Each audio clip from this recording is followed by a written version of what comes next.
Salut les amis, je me retrouve en plein cœur du Larzac dans un élevage un peu particulier.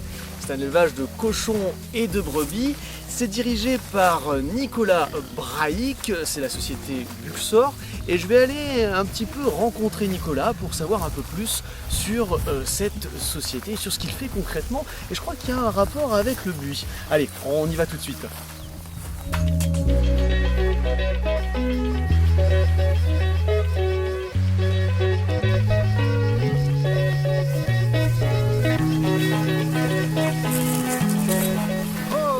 Salut Nicolas. Comment vas-tu? Ah bah super, super. Il fait chaud hein, dans ton pays.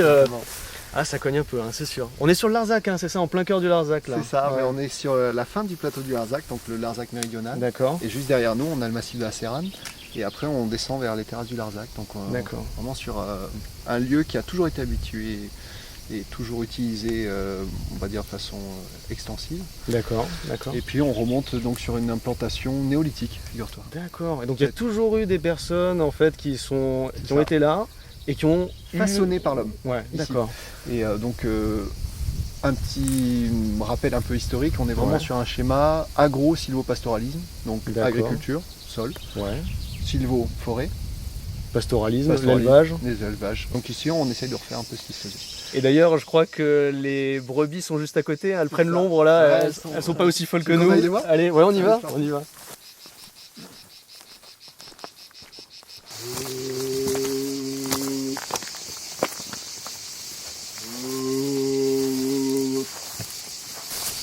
Alors tu vois, on est vraiment sur des brebis qui sont à nouveau dans leurs conditions naturelles. C'est-à-dire qu'en fait, si tu veux, elles sont pas proches de l'homme. D'accord. Donc elles me connaissent, mais là on arrive un peu plus nombreux, tu vois, t'es là. Ouais, ouais. Du coup, une petite appréhension. Et elles n'ont pas besoin de l'homme. C'est-à-dire qu'elles s'occupent de leur agneau, elles broutent ce qu'elles trouvent grâce à notre système pour ouvrir les milieux. Tu vois, D'accord. là, tu avais vraiment un Ah oui, milieu là c'est fermé. très broussaille là. Hein. C'est ça, très broussaille. Ouais. Et nous, on essaye de refaire donc ce vieux système ancestral. Donc D'accord. couper la broussaille pour permettre à l'herbe de repousser. D'accord. Et c'est un peu, notre boulot est plutôt là. D'accord, ok. Le reste, c'est un système quasiment en autonomie avec des rouges du Roussillon. Donc c'est une race du plateau. C'est une race locale. C'est une race locale D'accord. qui a été introduite il y a plusieurs siècles et qui a fait ses preuves parce qu'en fait elle est originaire de l'Atlas. Ah, Et, d'accord. donc elle a Donc c'est capacité- des environnements un peu stépiques aussi. Hein, C'est ça. Ouais. Et en fait elle sait s'adapter, elle mue aussi D'accord. l'été, elle perd sa toison. Et en fait elle fait des agneaux rouges. C'est pour ça qu'on l'appelle rouge aussi. Elle a la tête D'accord, rouge mais d'accord. les agneaux sont... Et là elles sont planquées, hein. Elles nous Ouais, regardent elles de sont- loin. ouais, elles sont juste derrière, tu vois, les buis. Ouais. Et elles sont toujours en observation parce qu'il y a des petits. Faire attention aux prédateurs. D'accord. Donc elles sont assez craintives, mais elles ont ce gros avantage d'être autonomes. D'accord. Et alors pourquoi faire et des brebis et des cochons en fait? Quel est l'intérêt d'avoir justement ces deux espèces sur ton exploitation? Alors c'est vraiment, l'idée c'est d'un point de vue animaux, Ouais. et le deuxième c'est les sols. C'est-à-dire D'accord. qu'en fait, D'accord. les animaux ils sont complémentaires, donc les cochons peuvent déparasiter les brebis, et les brebis en fait vont permettre de ressemer des choses que les cochons n'auront pas sans les brebis. D'accord, Donc, d'accord. si tu veux, il y a un C'est cycle. vraiment un cycle en fait que tu as entre C'est ces ça, deux espèces. c'est ça. quoi. Alors il y a D'accord. aussi certaines espèces qui germent dans le tube digestif du cochon et qui ne ressèmeraient pas sans les brebis, mais les brebis ressèment beaucoup plus que les cochons. Et les brebis ont des gros problèmes de parasitage. D'accord. Et les cochons étant coprophages, c'est-à-dire qu'ils mangent les boulettes fécales des brebis, ils vont déparasiter ça et ils vont relancer le cycle. Ah oui, parce que sinon les brebis, au bout d'un moment d'être sur le même milieu, ça. c'est sûr que les boulettes fécales, C'est ça. elles s'entreposent. il y a Et des les parasites. cochons en fait pourraient pas valoriser l'herbe, certaines herbes en direct, Ouais. alors qu'en passant par le tube digestif du brebis, c'est digérable pour eux. D'accord. Donc tu vois, tout fonctionne comme ça et c'est utilisé Ok. depuis très longtemps. Ok. Tiens, regarde, on a un petit agneau qui nous regarde. Ah ouais, ouais, là il commence, ouais, un peu curieux quoi. Hein. Ouais, La ok, curiosité c'est dans l'air encore- quand même. voilà. Hein. Et donc le système est équilibré avec plusieurs espèces D'accord. et surtout sur des grands espaces. D'accord. Donc ce qui est très important, c'est l'espace. Ouais. Ici, tu as 1 hectare par brebis, 1 hectare par cochon. Ouais, d'accord. Donc c'est pas tout le monde qui a ça, 1 hectare. Ouais, pour ouais, ceux ouais. qui connaissent pas, c'est un Bah oui, grand stade de foot. Ouais, ouais, ouais, ouais. Donc c'est super pour les brebis et les cochons, c'est C'est sûr, ça, c'est ouais. sûr. Et d'ailleurs, en parlant d'hectares, je crois que vous avez justement, comme tu disais, débroussaillé pas mal. Ouais. Je crois qu'il y a Laurent qui nous attend à la ferme. On va aller le retrouver. Non Allez, c'est parti. Allez, c'est parti. On y va.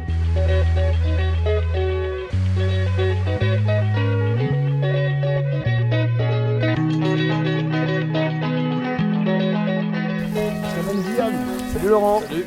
On se connaît, non? On se connaît, On s'est déjà vu. Bon, moi je vous laisse, tu repars. Merci beaucoup, Nicolas. À bientôt. Alors là, on est devant le tas de buis, le tas de broyat de buis plus exactement. Est-ce que tu peux m'expliquer comment ça marche concrètement, ce broyat? Alors ça, c'est le produit fini, Ouais, ou le produit en cours de préparation, c'est exact. d'accord. Donc c'est ce fameux broyat qui a été produit par les machines, qui est à la fois très innovant et on a eu des soutiens notamment pour développer ce savoir-faire, pour créer ce broyat-là qui est très qualitatif. Notamment la région, hein. Notamment la région, Ouais, qui nous a ouais. aidé à un stade important. D'accord.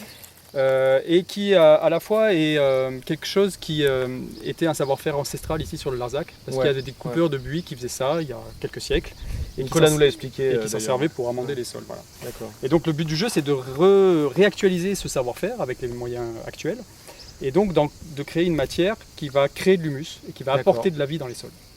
Donc concrètement, on fait préfermenter cette matière.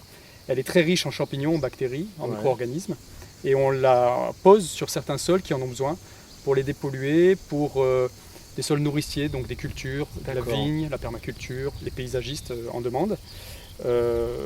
Et puis d'un autre côté, on s'en sert aussi pour des sols techniques, notamment des sols sportifs, des sols équestres, D'accord. donc des manèges, des carrières, D'accord. des pistes de galop, parce que c'est une alternative intéressante par rapport au sable. C'est un sol vivant qui va résister aux différentes érosions, un peu comme un sol de forêt, en fait, qui D'accord. n'est pas fertilisé, qui n'est pas labouré, qui n'est pas arrosé. Ça D'accord. fonctionne comme ça. Et là, il y a un petit thermomètre. Quand on voit la température à l'intérieur. Alors, tu peux creuser. Ouais, c'est chaud, hein? Tu vas voir très vite que Parce que là, il y a 50 degrés quand même de marqué. Là. voilà, c'est entre 50 et 60 Ouais. en Ouais, moyenne. Et c'est cette fermentation qui dégage de la chaleur, D'accord. dont on se sert pour plusieurs applications. Et au bout de quelques mois, on a une matière qui est brune, qui sent le sous-bois, l'humus, le champignon, et D'accord. qui est prête à être posée sur les sols. D'accord, ok. Et donc là, après, comme tu disais, t'as toute la vie qui revient, hein, toutes les petites bêtes qui peuvent Voilà. revenir Et grâce à cette régénération des sols. On fait confiance à un sol vivant, la nature fait ça depuis des millions d'années.